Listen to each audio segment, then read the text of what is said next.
कारण होने वाले रोग, और इससे पहले जो अपन ने पढ़े थे वो सारे के सारे बैक्टीरिया वाले थे। कौन से थे? बैक्टीरिया वाले रोग थे। ये हो गए विषाणु जनित रोग। कौन से हो गए? विषाणु जनित रोग।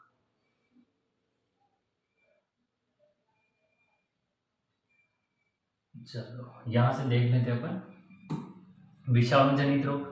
ठीक है, विषाणु जनित रोग। विषाणु जनित रोग के अंतर्गत पहला रोग आ रहा है खुरपका मुंहपका रोग, जिसको एफएमडी रोग कहते हैं। ठीक है, खुरपका मुंहपका रोग है, फुट माउथ डिजीज कहते हैं इसको।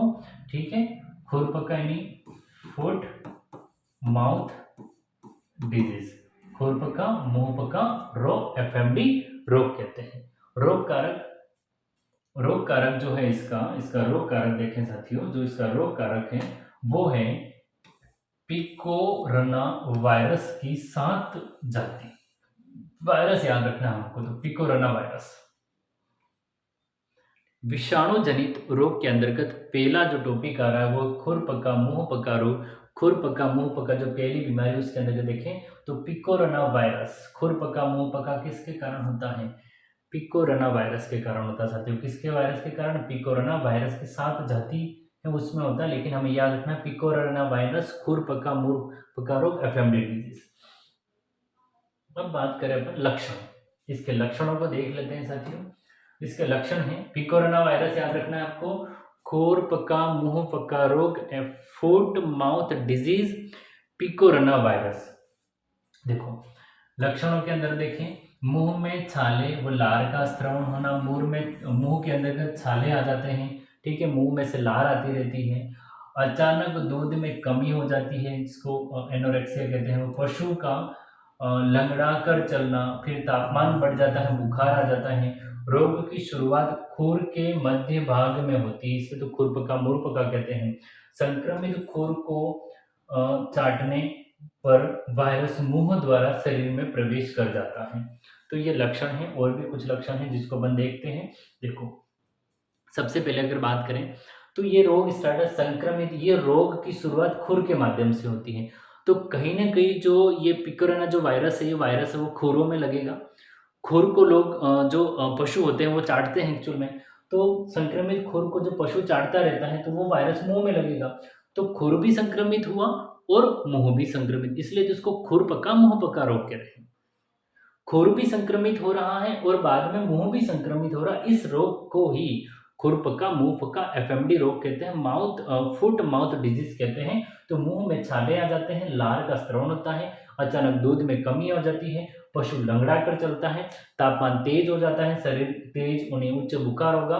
रोग की शुरुआत खुरों से होती है। संक्रमित खुर पशु चाटेगा तो फिर वो वायरस मुंह में लगेगा, और भेड़ के खुर कठोर भाग होने से एफएमडी नहीं होता है। ये कुछ पॉइंट यहाँ देख लेते हैं अपन।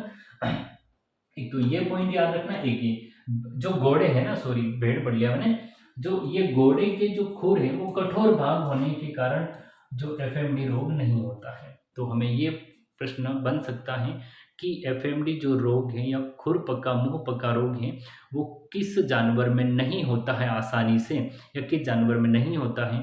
तो वो घोड़े में नहीं होता है, क्योंकि घोड़े के जो खुर है उसका जो भाग है वो काफ़ी कठोर होता है। ठीक है, तो वायरस लगेगा तो उसको जो संक्रमित है वो नहीं कर पाएगा अगर। ठीक है, और वो घोड़ा है एक्चुअल में, दूसरी बात अपने खुरों को चाटता भी नहीं है। ठीक है, ये दोनों चीज़ें हो सकती हैं। ठीक है, तो घोड़े के खुर कठोर भाग होते हैं। ठीक है, ज़्यादा संक्रमित नहीं होगा वो खुर, वो चाटेगा नहीं। तो ये हो गया एफएमडी रोग नहीं होता है। एफएमडी रोग किस में नहीं होता है? तो खुरपका मुंहपका रोग है वो घोड़े के अंतर्गत नहीं होता है। भारत में OAC स्ट्रेन के रोगी सर्वाधिक होते हैं। तो भारत के अंतर्गत जो पशु हैं इसमें जो खुरपका मुंहपका रोग के अलग अलग स्ट्रेन हैं, जिसके अंतर्गत बात करें O स्ट्रेन है, O है, A है और C है। अगर ये 3 स्ट्रेन हैं इसका मतलब वो रोगी सर्वाधिक होते हैं। इस स्ट्रेन के रोग है ना, O, A and C, in 3 strain के रोग हमें सर्वाधिक मिलते हैं। तो ये हो गए इसके लक्षण। खुरपका मुंहपका रोग को एक बार और बता देते हैं साथियों, ये याद करना है। विषाणु जनित रोग है, विषाणु जनित रोग में खुरपका मुंहपका रोग है, एफएमडी डिजीज है, पिकोरोना वायरस है। ठीक है। मुंह में छाले लाल हो जाते हैं, अचानक दूध में कमी हो जाती है, पशु लंगड़ा कर चलता है, तेज बुखार हो जाता है। इस जो खुर के माध्यम से शुरुआत होती है, फिर धीरे धीरे वो खुर को चाटेगा तो मुंह तक वो वायरस जाएगा। घोड़े के खुर कठोर होते हैं, इसलिए उस भाग में एफएमडी रोग नहीं होता है। भारत में 3 प्रकार के स्ट्रेन मिल सकते हैं। OAC स्ट्रेन में रोगी वो सर्वाधिक रोगी होते हैं, ठीक है। इसके बाद बात करें तो उपचार में है तारपीन का तेल, ठीक है, याद करना। तारपीन का तेल है और एक रक्षा एफएमडी जो वैक्सीन होती है वो, 2 चीजें याद रखनी है। एक है तारपीन का तेल, उपचार के अंदर याद रखना है तारपीन का तेल, ठीक है। एफएमडी में क्या याद रखना है, तारपीन का तेल याद रखना। दूसरा है रक्षा एफएमडी तेल, ठीक है। मुंह के छालों को फिटकरी धोकर फिर इस पर बोरिक एसिड ग्लिसरीन शहद में मिलाकर दिन में 2-3 बार लगाना, ठीक है। अगस्त सितंबर व फरवरी, ठीक है। तो एक तो अगस्त सितंबर में एक टीका लगा देना है और एक फरवरी मार्च में एक टीका लगा देना है। तो ये जो रक्षा एफएमडी का जो टीका लगता है, सिंपल से एफएमडी का टीका फेमस है। एफएमडी का जो टीका लगता है वर्ष में 2 बार लगता है। एफएमडी का टीका वर्ष में कितनी बार लगता है, 2 बार लगता है। एक अगस्त से सितंबर में लगा देना और एक फरवरी मार्च में लगा देना है, ठीक है। इसके अलावा भी अगर रोग हो जाता है तो तारपीन का तेल का उपयोग कर सकते हैं, ठीक है। यानी तारपीन का तेल उसको थोड़ा थोड़ा पिलाना है, इससे उसके छाले वाले लार टपकना है थोड़ा कम हो जाएगा। ये नहीं तो फिर मुंह के छालों को कम करने के लिए जो फिटकरी का घोल है, फिटकरी वाला पानी, उसका उपयोग कर सकते हैं। फिर उस पर बोरिक एसिड या ग्लिसरीन है, शहद में मिलाकर उसको 2-3 बार उसको अलग अलग बार अपन उसको लगा सकते हैं मुंह में। यानी मुंह के छालों को कम करने के लिए सामान्य रूप से ये अपन कर सकते हैं। फिटकरी है, बोरिक पाउडर है, एसिड ग्लिसरीन है, इनको मिला के 2-3 बार, ठीक है। और टीकाकरण की बात करें तो वर्ष में 2 बार, अगस्त सितंबर में, फरवरी मार्च में 2 टीके लगाने। वर्ष में 2 बार टीके लग सकते हैं, जिसमें रक्षा एफएमडी का टीका होता है, एक वैक्सीन लगती है। तो और अगर टीके नहीं लगाए हैं या टीके लगा दिए इसके बाद भी अगर रोग हुआ है तो तारपीन का तेल भी अपन स्टार्ट यानी उसका उपयोग कर सकते हैं। तो ये हो गया आपका एफएमडी, खुर पका मुंह पका रोग डिजीज। कौन सी, खुर पका मुंह पका रोग डिजीज साथियों। इसके बाद में जो डिजीज है साथियों वो है पशु प्लेग वाली, है ना। रेडर पेस्ट कहते हैं इसको, रेडर पेस्ट कहेंगे अपन इसको। ये जो नेक्स्ट डिजीज है अपनी है वो पशु प्लेग, है ना। जो नेक्स्ट है वो कौन सा है, पशु प्लेग, रेडर पेस्ट कहते हैं इसको। रेडर पेस्ट कहा जाता है साथियों। देखो पैरामिक्सो वायरस कौन सा है, देखो विषाणु जनित रोग है, यानी वायरस से होने वाले, ठीक है। जीवाणु जनित यानी बैक्टीरिया से होने वाले, ठीक है। पशु प्लेग यानी रिंडर पेस्ट है, करो कारक है पैरामिक्सो वायरस। पशु प्लेग पशु पेरा है ना, पशु प्लेग पैरामिक्सो, इस तरह से याद करो। पशु प्लेग पैरामिक्सो है ना, पशु प्लेग पैरामिक्सो। उपनाम पशु माता या पोकनी कहते हैं। क्या कहते हैं, पशु माता या पोकनी कहते हैं। पोकनी से ज्यादा इंपॉर्टेंट रहेगा पशु माता रोग। पशुओं में जो माता जी हो जाते हैं पशु माता रोग है, इसको पशु प्लेग कहते हैं। क्या कहते हैं, पशु प्लेग, है ना। प्लेग जो बीमारी होती है ना इसको पशु प्लेग कहा गया एक्चुअल में। पशु प्लेग यानी माता होना, पशुओं में माता जी होना, ठीक है। जिस तरह से इंसानों में प्लेग रोग होता है इसी तरह पशुओं में भी जो प्लेग रोग होता है उसको कहा गया है पशु प्लेग रोग, जिसको कहते हैं रिंडर पेस्ट कहते हैं। रोग कारक है पैरामिक्सो वायरस। कौन सा है, पैरामिक्सो वायरस, पशु प्लेग पैरामिक्सो वायरस। उपनाम क्या है, पशु माता रोग कहते हैं इसको, पोकनी कहते हैं। पोकनी पशु माता रोग, पोकनी पशु माता रोग, पशु प्लेग का नाम है। किसका है, पशु प्लेग का नाम हो जाएगा। फिर बात करें लक्षण, देखो तेज बुखार या खूनी दस्त, ठीक है। ऐसे पशु को तेज बुखार आएगा, खूनी दस्त होंगे, आंखें लाल हो जाएगी, पिचकारी दस्त, शूटिंग डायरिया हो जाएगा, ठीक है। मृत्यु के समय तापमान 98 फ़ारेनहाइट हो जाएगा। तो यानी कहीं ना कहीं दस्त लग रहे हैं सर्वाधिक, ठीक है। आंखें लाल, पिचकारी दस्त, शूटिंग दस्त, यानी कहीं ना कहीं बात करें तो उस पशु को तेज बुखार आएगा, अत्यधिक तेज बुखार आएगा और दस्त चालू हो जाएंगे तो वो प्लेग है, पशु प्लेग है। क्या है, पशु प्लेग है, पशु प्लेग है, ठीक है। पशु प्लेग बीमारी में अत्यधिक तेज बुखार, आंखें लाल हो जाना, दस्त हो जाना पशु, ठीक है, तो ये हो गए इसके लक्षण साथियों। एक बार वापिस, पशु प्लेग में पैरामिक्सोमा वायरस, पशु प्लेग में पशु माता पोगनी कहते हैं तेज बुखार, खूनी दस्त, बुखार और दस्त होना पशु प्लेग बीमारी है। देखो उपचार के अंतर्गत दवाइयाँ आ रही है, हमें वापिस बता दो उपचार में तो ये सारी एम्पीसिलिन है, अंतरपेशी इंजेक्शन है, सल्फाडिमिन है, क्रोमो इंजेक्शन है, एविल है, एलर्जी के लिए ना, एलर्जी के लिए एविल इंजेक्शन। हमें पढ़ना है टीकाकरण, वैक्सीन टीकाकरण इंपॉर्टेंट है। रिंडर पेस्ट का जो टीका लगता है जून महीने में प्रतिवर्ष, ये याद रखना है, ठीक है। रिंडर पेस्ट का टीका लगता है किसमें, तो याद रखना पशु प्लेग में। किसमें, पशु प्लेग में। टीकाकरण वाला साथियों टॉपिक करा दिया है मैंने एमसीक्यू के अंतर्गत, वहां जाके सभी टीकाकरण वाले जो आप प्रश्न हैं उनको भी देख सकते हो। तो टीकाकरण है रिंडर पेस्ट का टीका जून महीने में पशु प्लेग बीमारी में लगता है। रिंडर पेस्ट टीका पशु प्लेग में लगेगा, किसमें, पशु प्लेग में रिंडर पेस्ट का टीका लगता है साथियों। अब है पीपीआर रोग है, ठीक है, पीपीआर रोग है। अब इस रोग की बात करें, पीपीआर रोग, ठीक है। रोग कारक कौन सा है वो देखो, रोग कारक है मोरबिली वायरस या पैरामिक्सोविरिडी, है ना, पैरामिक्सोविरिडे या मोरबिली वायरस। तो पीपीआर जो रोग होता है, पीपीआर रोग की बात करें तो ये जो रोग है वो मोरबिली वायरस के कारण होता है। किसके कारण होता है, ये एक वायरस जनित रोग है, विषाणु जनित रोग है, जिसमें बात करें तो ये दोनों याद रखने हैं आपको, मोरबिली वायरस या पैरामिक्सोविरिडे, है ना, विरिडी वायरस है। भेड़ व बकरी में होता है, पीपीआर रोग किस में होता है, भेड़ व बकरी में होता है। गोट प्लेग, स्यूडो रिंडर पेस्ट, गोट कैटरहल फीवर कहते हैं, ठीक है। तो ये जो प्लेग है वो किस किस के अंदर हो रहा है वो उसकी बात करें, जैसे गोट प्लेग, गोट यानी बकरी के अंदर होता है, सूडो रिंडर पेस्ट वही इसके बाद गोट कैटरहल फीवर कहते हैं। लक्षण, मुंह व आंतों में सूजन, तेज बुखार, जीभ व तालू की म्यूकोमा पर डिप्थेरिक प्लेग यानी चकेत बनना, है ना, प्लेग यानी धब्बे बन जाते हैं, चकेत बन जाते हैं, चकते बन जाते हैं उसकी जीभ पर, इस तरह का तेज बुखार आता है।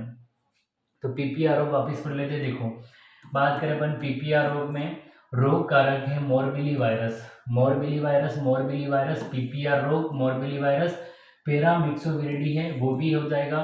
किस में होता है, भेड़ व बकरी में होता है, किसमें, भेड़ व बकरी में होता है। गोट प्लेग है, स्यूडो रिंडर पेस्ट है, गोट कैटरल फीवर कहते हैं, ये सारे इसके उपनाम हैं। क्या है उपनाम, पशु भेड़ बकरी में होगा। लक्षण क्या है, तो मुंह और आंतों में सूजन आ जाता है, क्या होता है, मुंह और आंतों में सूजन आ जाता है, तेज बुखार, जीभ तालू की मुका पर डिप्थीरिया।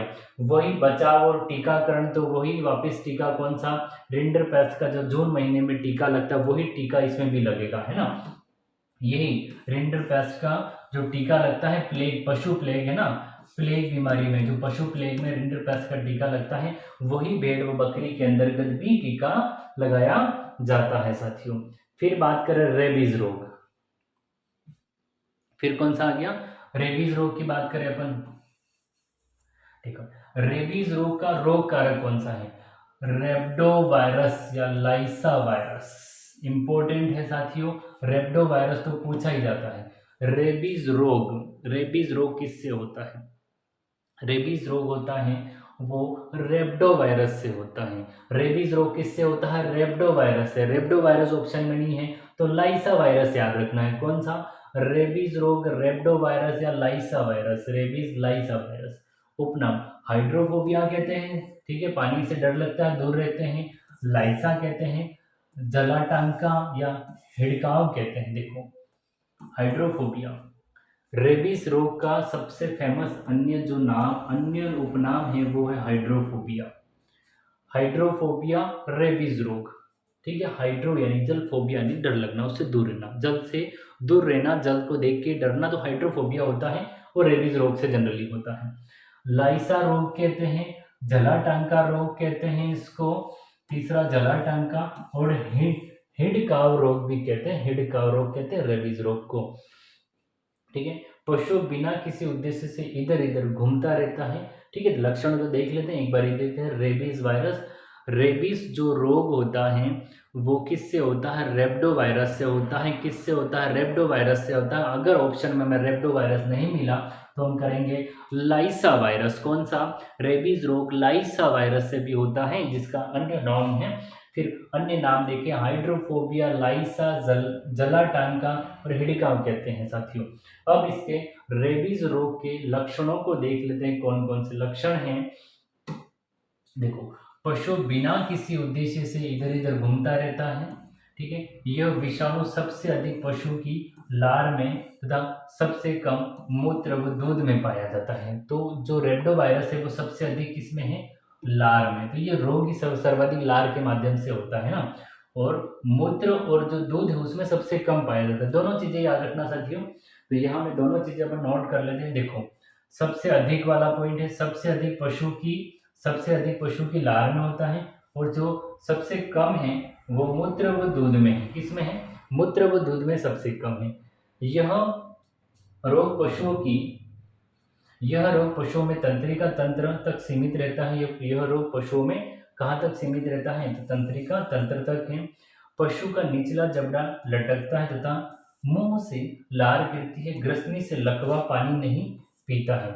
ग्रसनी में लकवा हो जाता है, वो पानी नहीं पी पाता है। ठीक है, तो ये होता है आपका कुछ लक्षण। अब लक्षणों को वापिस देख लेते हैं। देखो, लक्षण है, पशु में जब भी रेबीज रोग होगा, रेब्डो वायरस से, लाइसा वायरस से जब फैलेगा तो पशु में भटकाव रहेगा। पशु घूमता रहता है, इधर इधर घूमता रहेगा। पशु बिना किसी उद्देश्य से इधर इधर घूमता रहता है। और सर्वाधिक ये कुत्ते में देखा होगा, कुत्ते की जीभ बाहर निकली रहती है, कुत्ते में लार टपकती रहती है और कुत्ता भटकता ही रहता है। तो सर्वाधिक रेबीज रोग लोगों ने कुत्ते में जरूर देखा होगा। गलियों में कुत्ते घूमते रहते हैं। तो पशु बिना किसी उद्देश्य, जो कुत्ता होता है बिना उद्देश्य से घूमता रहता है, जीभ बाहर निकाल के उसकी लार टपकती रहती है, वो रेबीज रोग है। और यह विषाणु सबसे अधिक लार में, इसलिए तो वो लार के माध्यम से सर्वाधिक पशु की लार में होता है, सबसे कम दूध और मूत्र में होता है। यह रोग पशुओं में तंत्रिका तंत्र तक सीमित रहता है। इसके बाद और जो लक्षण है और एक दो फैक्ट है उनको देख लेते हैं। देखो, तो पशुओं का निचला जबड़ा लटकता रहता है। ठीक है, पशुओं का निचला जबड़ा लटकता रहेगा, मुंह से लार गिरती रहती है और लकवा हो जाता है ग्रसनी वाले भाग में, तो वो पानी भी नहीं पी पाता है। रोग की अवधि कुत्ते में 3 से 6 सप्ताह तक होता है ये। ठीक है, कुत्ते में जो रेबीज रोग होता है वो 3 से 6 सप्ताह तक होता है। कहाँ तक? 3 से 6 सप्ताह तक। फिर बात करें गाय, भैंस व घोड़े। गाय, भैंस, घोड़े में ये 4 से 8 सप्ताह तक रोग रहता है। फिर बात करें अपन भेड़ और सुअर में। भेड़ और सुअर में ये 3 से 6 सप्ताह तक होता है। तो कुत्ता, भेड़ और सुअर में 3 से 6 सप्ताह, गाय, भैंस, घोड़े में 4 से 8 सप्ताह। मनुष्य में 14 से 90 दिन तक इस प्रकार की बीमारी अगर मनुष्य के अंतर्गत होती है तो मेरे हिसाब से ये वाला पॉइंट, अवधि वाला पॉइंट इंपॉर्टेंट रहेगा साथियों। अवधि पूछी जा सकती है कि कुत्ते के अंतर्गत रेबीज रोग कितने दिनों तक रहता है। कुत्ते के अंतर्गत रेबीज रोग होता है वो 3 से 6 सप्ताह तक होता है। 3 से 6 सप्ताह। भेड़, सुअर में 3 से 6 सप्ताह। कुत्ता, भेड़, सुअर, कुत्ता, भेड़ और सुअर में 3 से 6 सप्ताह। गाय, भैंस, घोड़ा। गाय, भैंस, घोड़े में 4 से 8 सप्ताह होता है। गाय, भैंस और घोड़े में 4 से 8 सप्ताह। मनुष्य में 14 से 90 दिनों तक ये रोग रहता है। ठीक है, ये रोग की अवधि हो गई। इसके बाद देखिए और इसमें है, तो बात करें अपन तो भारत में सबसे ज्यादा होने वाली जूनोटिक बीमारी है। ठीक है, रेबीज रोग, ये बड़ा इंपॉर्टेंट फैक्ट हो गया। फिर भारत में सर्वाधिक होने वाली जूनोटिक बीमारी कौन सी है? तो रेबीज है। कौन सी है? रेबीज रोग है साथियों। कौन सा रोग है? रेबीज रोग। भारत में जूनोटिक बीमारी रेबीज है। टीकाकरण, ठीक है, एक यानी तीसरे दिन, देखो अगर रेबीज रोग स्टार्ट हो उसी दिन लगा दो, या तीसरे दिन, 7वें दिन, 14वें दिन और 28वें दिन, तो कितने हो गए? 1, 2, 3, 4 और 5 टीके लगते हैं साथियों। तो रेबीज रोग में टोटल 5 टीके लगते हैं। जब देखो इंसानों में आपने देखा होगा कि जो पहले स्टार्टिंग में थे, अगर कोई रेबीज रोग वाला कुत्ता काट लेते हैं तो लार से कोई रेबीज रोग नहीं हो जाए, मनुष्य में हाइड्रोफोबिया नहीं हो जाए। ये तो पहला टीका लगाया जिस दिन काटा उसी दिन, ठीक है, तो एक टीका हो गया। फिर 3 दिन बाद टीका लगता था, फिर 7 दिन बाद, फिर 14 दिन बाद और फिर 28 दिन के बाद, तो टोटल 5 टीके लगते थे।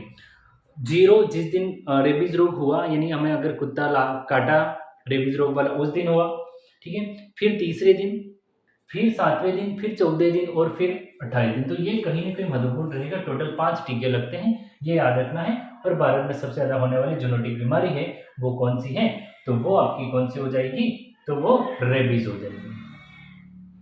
तो साथियों, इस प्रकार हमने जीवाणु जनित रोग और विषाणु जनित रोग वाला टॉपिक देख लिया है। अब है मेटाबॉलिक जनित रोग, इसको हम नेक्स्ट क्लास में देखेंगे, ताकि वीडियो को काफी लॉन्ग नहीं बन जाए साथियों। एक्चुअल में देखो, जीवाणु जनित रोग और विषाणु जनित जितने भी प्रकार के थे वो सारे के सारे डिजीज देखिए, उनके लक्षण देखिए, उपचार देखिए,